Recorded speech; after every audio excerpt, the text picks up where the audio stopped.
Shalom, salam sadis, salam hari Sabtu, salam weekend ya.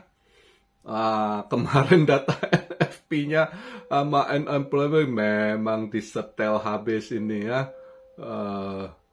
Memang disetel habis, dipoles habis ini. Bisa bagus sekali ya. Itu menunjukkan ekonomi Amerika kuat ya kan. NFP-nya positif. Tapi ya ini efeknya jadinya Pak bond yield-nya menguat ya, bond menguat, dolar menguat, begitu keluar datanya dolar langsung naik ke 109,6 waktu itu ya.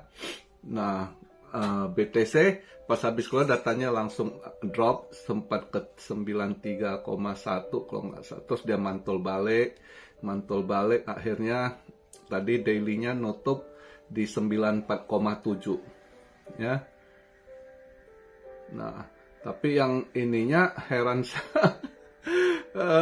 saunya malah ikut dolar menguat hijau terus. Nah, inilah kena tendang lagi semalam sau. Minggu ini nggak rezeki di sau. Makan sekali, 2 kali kena tendang. Tapi nggak rugi sih. Cuma cuannya hilang gitu ya. Di minggu ini. Jadi by the way, kita lihat video hari ini saya buat posisi market cap masih plus 0,3%, yaitu di 3 triliun, 28 billion. Volume drop ya, volume turun 7,1% di 140,5 billion. Nah, yang nggak bagusnya BTC dominance ini, dominance-nya menguat, tambah menguat. Ini altcoin makanya performnya nggak ini. BTC dominance di 56,9 lagi ya. Kemarin saya buat video di 56,7, drop dikit 56,6, terus menguat lagi. Ini malah ke 56,9. Makanya altcoinnya nggak gerak gimana.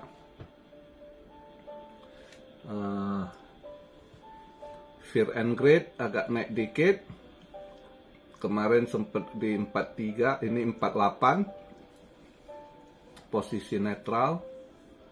Tapi tadi setelah tutup candle dia agak drop balik ya. Nutup candlenya di 94,7. Nah, sekarang saya buat video posisi Bitcoin di 94.137, Ethereum di 3.239, XRP $2.34, BNB 692, Sol 186. Jadi masih agak drop ini.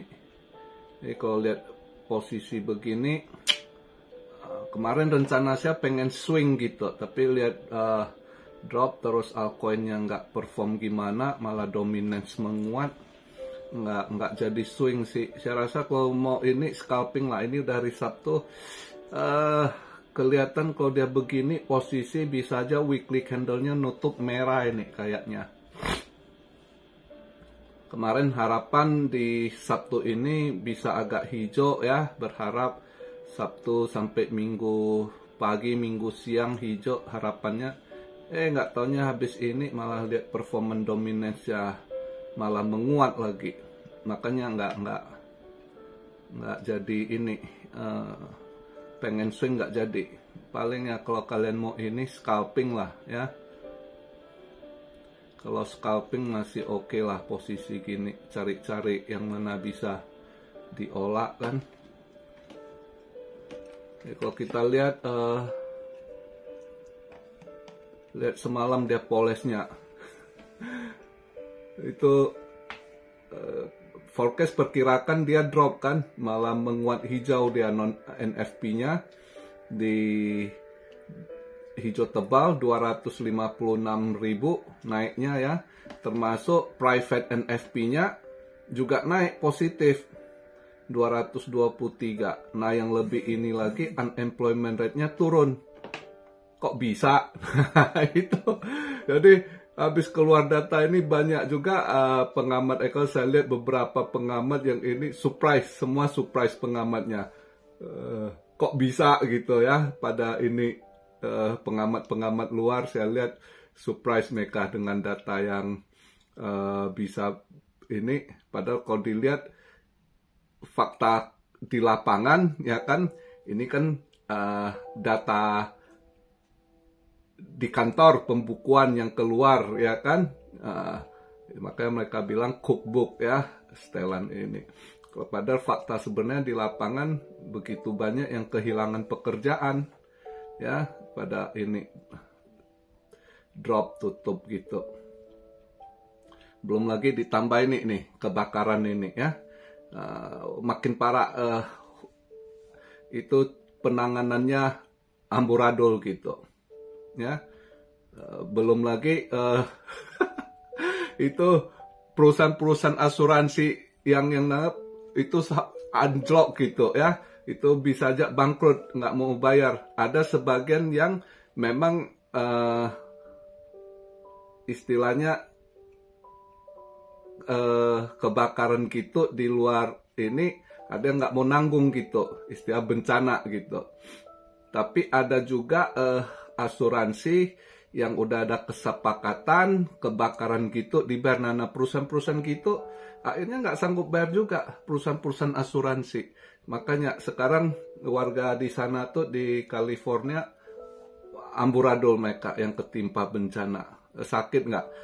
Di sana itu di Amerika tuh New York sama California itu warganya pajak paling tinggi. Ya, pajak Anda disedot begitu tinggi, tapi apa yang didapat?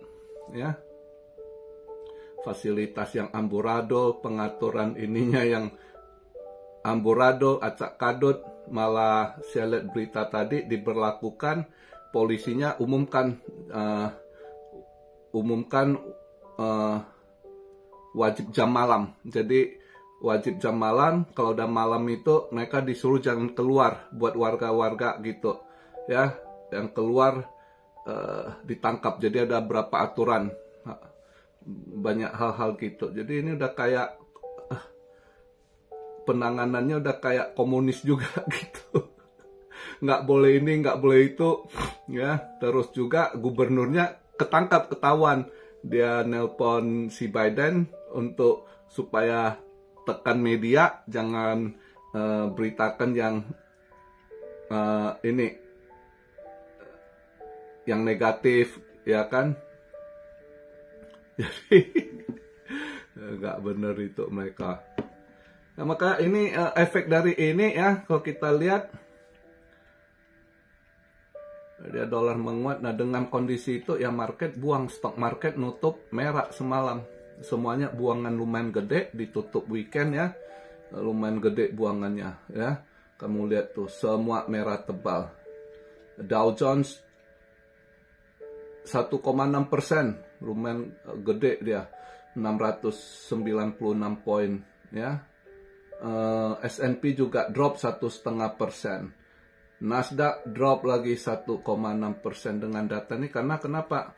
Ya semakin ini dia ada dengan data keluar begitu, udah jelas akan hold rate lama panjang. Jadi cut rate enggak ini di Januari ini enggak akan, di Maret juga enggak.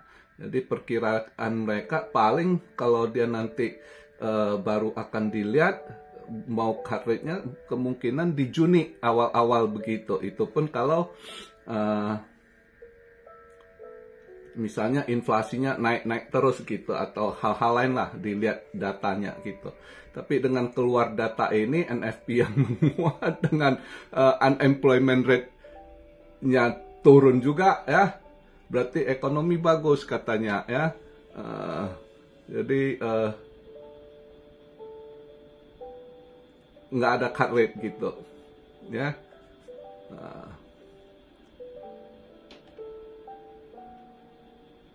Nah, kalau kondisi saat begini dengan data yang begini, ya belakangan ini kalau kita lihat S&P kan BTC ininya ikut gerak stock market ya, terutama S&P itu mirip penggerakannya. Jadi S&P buang ya BTC mungkin akan drop dulu gitu ya. Jadi beberapa hal bisa, maka saya tadi nggak ngambil swing juga agak ragu ya. Dengan data-data gini bisa aja weekly ini tutup, karena saya kan masih bilang nutup monthly-nya jelek ya. Monthly-nya itu udah kasih sign kayaknya akan drop dulu gitu, karena monthly-nya nutup shooting star gitu ya. Nah, ini kalau weekly ini nutupnya juga merah, nah itu mungkin possible masih akan turun gitu. Makanya saya pikir-pikir lihat pas posisi gitu nggak swing dulu lah kondisi ini ya, paling scalping cari momentum, ada yang bisa di scalping ya scalping, kalau enggak ya enggak dulu gitu ya.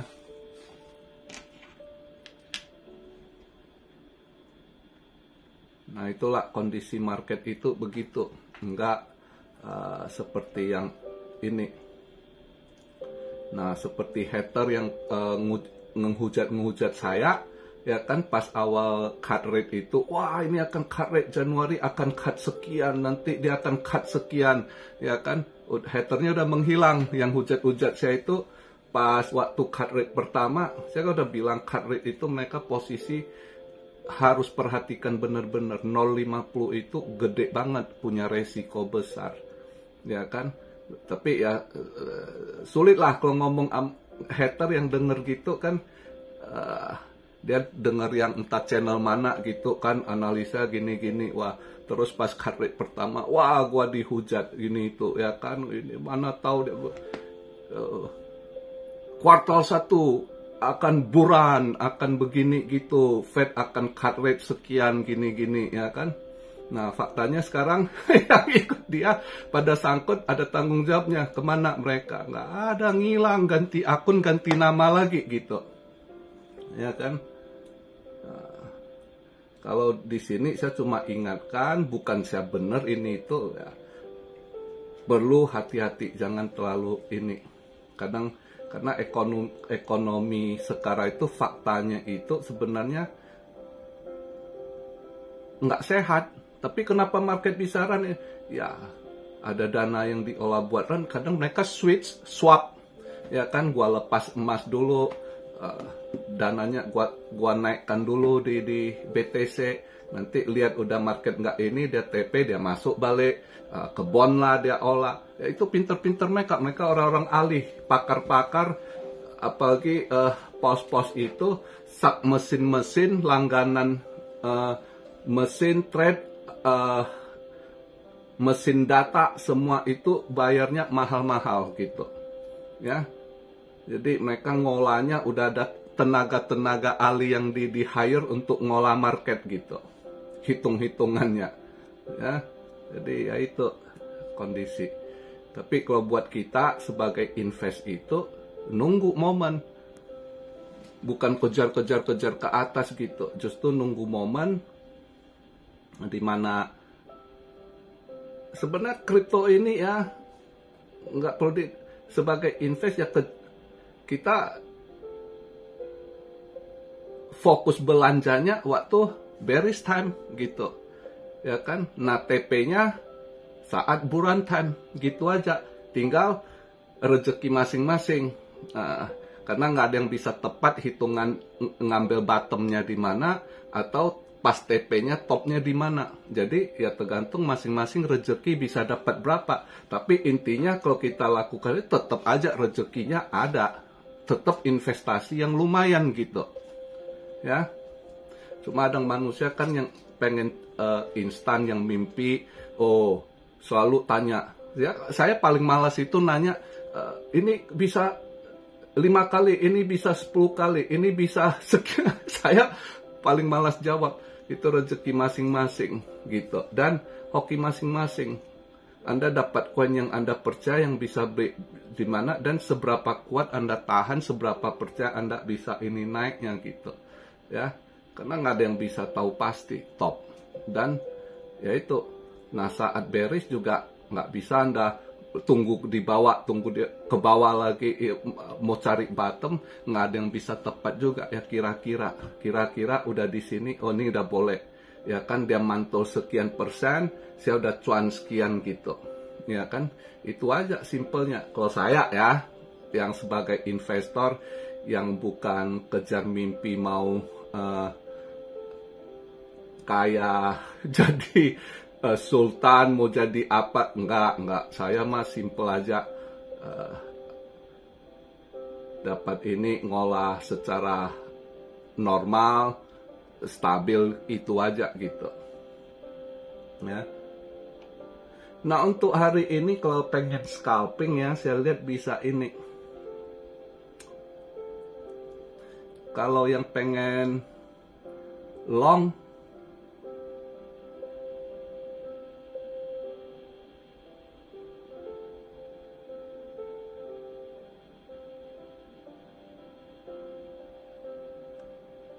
itu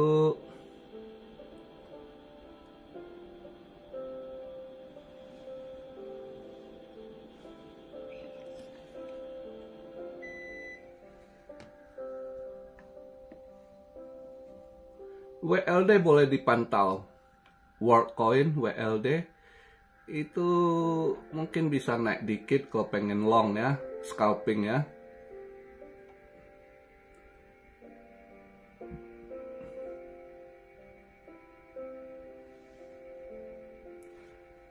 Satu lagi flare juga boleh, FLR itu juga boleh dipantau kalau pengen long.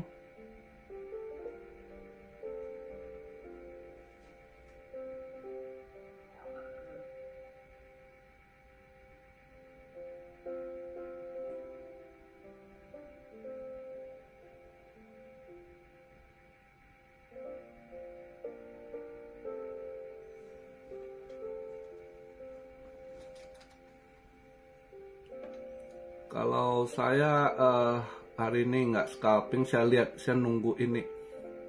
Ini kayaknya saya mau cari shotnya di BSV ya. BSV ada yang sorong ya. Bitcoin SV itu BSV ya. Bitcoin SV itu yang saya lihat. Kayaknya ada yang cuma pump sesaat, kayaknya nanti akan drop lagi. Jadi itu saya pantau chartnya dulu. Nanti kalau lihat chartnya udah possible bisa di short, saya akan short itu. Itu kayaknya agak kepancing dia. Itu disindir sama Charles Hoskinson. Itu sebenarnya nggak ada ininya juga. Proyeknya nggak jelas juga gitu. Jadi si Charles Hoskinson kemarin itu di quote dia ada singgung. Nah, itu dia ada clue sebenarnya. Dia ngomong itu ya, kedepannya regulasi ya, itu akan ada ketat regulasi. Maka dia ada tipe bahas. Dia bilang yang gold, yang sebenarnya mereka buat itu nanti ujungnya scam juga gitu. Jadi kedepannya itu akan ada regulasi yang akan lebih protect kita sebagai retail ya. Itu kedepannya akan, saya udah lihat kayaknya apa yang dia ngomong itu clue juga, karena dia ada koneksi sama timnya Trump untuk kripto kan. Dia ada kasih contoh misalnya yang terjadi kayak FTX, Celsius gitu ya. Terus yang Mt. Gox itu Bitbank atau apa tuh ya, itu dia sebut apa cool gitu ya. Jadi yang gitu-gitu, maka sebenarnya kegunaannya kemana gitu. Kalau yang nggak kepake, kedepannya itu akan ada itu, makanya akan ada rontok-rontok ya. Jadi dia ada singgung BSV ini, Bitcoin SV ini, yang juga sebenarnya lu ada denger nggak orang bangun proyek apa, kerjaan apa di blockchain-nya, di ekosistemnya. Nggak ada kan katanya. Nah yang gitu-gitu hati-hati gitu. Kedepannya mungkin bisa hilang kalau udah ada regulasi gitu. Nah habis disindir, ternyata mungkin ini ownernya, CEO-nya kasih hijau, pam mungkin disetel. Kemungkinan sih saya rasa. Maka saya lihat ini sesaat aja hijaunya ini. Nanti juga akan turun. Ini yang saya pantau Bitcoin SV ini. Nanti kalau lihat chartnya udah kayaknya ada sinyal mau turun, baru saya ambil short itu. Itu sih untuk hari ini yang bisa saya bahas di weekend ini. Ya kan, sedikit saran sebelum saya tutup buat Cuan Army, ada yang pecinta timnas ini itu ya. Saya lihat amburadul Indonesia ini memang SDM-nya ribut melulu, apa-apa ribut gitu, bukan fokus target gitu ya. Diributin yang aduh nggak gena-gena lah. Yang support Sinta ya udah dipecat, udah diganti, memang nggak akan cocok gitu ya. Kalau dia saya baca berita ada yang bilang Sintayong diktator, enggak, itu kultur gitu ya. Kalau Anda hire pelatih, bukan hanya Korea, Anda hire pelatih di ini Korea ataupun Jepang, itu sistem mereka begitu. Sebagai leader, kalau mereka in charge, kita nggak bisa bantah. Orang yang kerja di sini aja udah tahu. Kalau Anda tanya-tanya orang yang nggak usah bilang di Korea, di Jepang aja, kalau Anda bos Anda, komandan ada, misalnya saya kerja restoran, saya cuma chef biasa, saya punya head chef ngomong apa kita harus hide gitu. Tapi bagi orang bule akan seperti diktator gitu. Kita nggak bisa ini, nggak ada argumen ini itu. Jadi apalagi yang dari Korea kayak Sintayong, Korea kan mereka yang dididik militer pasti semua wajib militer. Jadi mereka kamu kalau ketemu orang Korea apalagi laki-laki, apalagi yang seperti Sintayong yang udah 50-an, mereka yang umur-umur gitu ya, itu konservatif banget dan mereka akan tetap gayanya ya gaya militer. Gua sebagai komandan, lu harus dengar. Kalau ini taktik gua salah atau itu gua yang jalanin, gua yang in charge, gua yang tanggung jawab gitu. Jadi, nah kalau udah sekarang banyak diaspora yang besar di Eropa, pasti akan benturan ini. Jadi ya harus dimaklum. Jadi udah untuk punya tujuan mimpi yang sama untuk mau ke Piala Dunia, Erik ya harus ganti gitu. Ya bukan Sintayong udah nggak kecocokan, udah nggak bisa sesuai, kerjasamanya udah nggak ini ya. Apalagi anak-anak ini kan pemain bisa WA, bisa kontak langsung ke Erik, akan lapor ngomong ini ngomong itu di belakang. Akhirnya Erik buat, tapi intinya juga demi timnas gitu. Jadi ngapain ribut, saya nggak habis pikir lihat orang Indo ya buang-buang energi yang nggak bener gitu, bukan target ini loh, tinggal waktu mepet ya kan, ya udah keputusan begitu ya didukung timnas itu biar sama-sama tujuan bisa sampai masuk ke Piala Dunia gitu ya kan. Tinggal 4 pertandingan itu penentuan banget gitu. Apalagi kalau saya pribadi, saya justru fokus itu, gue pengen gedek banget, harus kalahkan Bahrain. Paling enggak, jangan sampai kalah dari Bahrain. Kalau sampai Bahrain datang main kandang menang, malu sekali. Karena gedek gue lihat Bahrain tuh, TikToknya itu, selebgramnya atau apa, yang pakai lagu nasional kita ngejek, itu ngejek banget. Ya, itu lebih ini, saya lebih kesel. Saya justru nungguin bisa taklukkan Bahrain gitu. Jadi ngapain ribut yang nggak gena. Yang lebih penting, yang harus kita fokus, harus kalahkan itu yang ngejek negara kita. Bukan hanya timnas, justru negara kita ada bendera dia ketawain waktu itu. Ya, yang gitu-gitu harus kita permalukan, ambil balik harga diri. Bukan sesama anak Indo timnas support saling ini goblok gitu ya. Habiskan energi yang buat enggak gitu. Yang didengerin banyak pakar-pakar, abal-abal yang cuap-cuap gitu. Saran saya buat ini yang pecinta timnas, kasih tahu sesama, fokus untuk kalahkan Bahrain. itu jauh lebih penting daripada kalian ribut pelatih. Welcome, belum tahu kan mana tahu nanti ke depannya mereka ini, ya kan? Karena kalau saling serang begitu, itu mau bangun timnas butuh waktu gitu. Nggak gampang mau ganti pelatih siapapun, ya kan? Walaupun Patrick Kluivert dibilang sama bahasa ini tuh belum tentu Klopp juga nanti ke depan. Nah kalau belum Klopp juga, kalau nggak ada dukungan support dari supporter kalau terpecah, bisa gagal ke timnas. Gue mimpi pengen sekali timnas kita ke Piala Dunia, biar ada paling enggak dalam sejarah negara ASEAN, negara kita pertama yang bisa masuk Piala Dunia. Jadi satukan satu tujuan, bukan saling serang pecah yang diributin, yang enggak lah, buang-buang energi percuma gitu. Ya, itu aja sih masukan saya buat Cuan Army. Kalau ada yang pecinta timnas, sampaikan kepada sesama ini, lebih fokus yang mana sebenarnya utama gitu, bukan habiskan energi buat yang ribut nggak nentu gitu. Oke, salam Syario dari Tokyo. God bless you all. Be blessed, be blessed, be blessed. Immanuel, haleluya.